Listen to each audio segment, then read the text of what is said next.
চলো আজকে আমি তোমাদের সাথে ইলিশ মাছের একটা অন্যরকম রেসিপি দেখাই। তো আজকে আমি এই ইলিশ মাছটা গাটি কচু দিয়ে রান্না করে দেখাবো। ইলিশ মাছ তো আমরা অনেক রকম ভাবেই খেয়েছি, তো এইভাবে একবার গাটি কচু দিয়ে ইলিশ মাছ বানিয়ে খান, খেতে কিন্তু দারুণ লাগে। বাটির মধ্যেই আমি 1 চা চামচ করে 2 রকম সর্ষে নিয়ে নিলাম আর সামান্য একটু আদা, এটা আমি বেটে নেব। তো মাছগুলো আমি নুন হলুদ মাখিয়ে গরম তেলে ছেড়ে দিলাম। এইভাবে আমি উল্টে পাল্টে মাছগুলো ভেজে তুলে নেব। এক সাইডটা হয়ে গেছে, অপর সাইডটা এইভাবে উল্টে দিলাম। মাছগুলো আমার ভাজা হয়ে গেছে, আমি এবার তুলে নেব। আমি এখানে সর্ষের তেল নিয়েছি, সর্ষের তেলের মধ্যেই আমি রান্নাটা করব, তাহলে কিন্তু আরও খেতে ভালো লাগবে। তো দেখুন মাছগুলো ভাজা হয়ে গেছে, তুলে নিয়েছি। এবার দিয়ে দিলাম কালো জিরে আর চেরা কাঁচা লঙ্কা 3টে।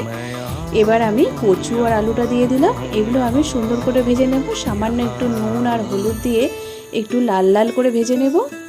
গাটি কচু আর আলুটা খুব সুন্দর করে আমি ভেজে নিয়েছি। তো এখানে আমি দিয়ে দেব সর্ষে আর আদা বাটাটা।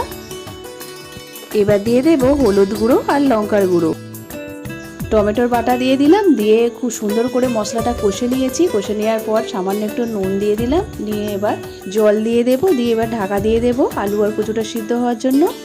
তো কিছুক্ষণ বাদে আমি দেখে নেব, দেখুন আলু আর কচুটা সিদ্ধ হয়ে গেছে। এবার দিয়ে দেব মাছগুলো দেওয়ার পর 1 থেকে 1.5 মিনিট আরও রান্না করে নিলাম। রান্নাটা আমার একদম কমপ্লিট হয়ে গেছে। এবার আমি একটা বাটির মধ্যে তুলে নিলাম। দেখুন কত সুন্দর লাগছে ঝোলটা।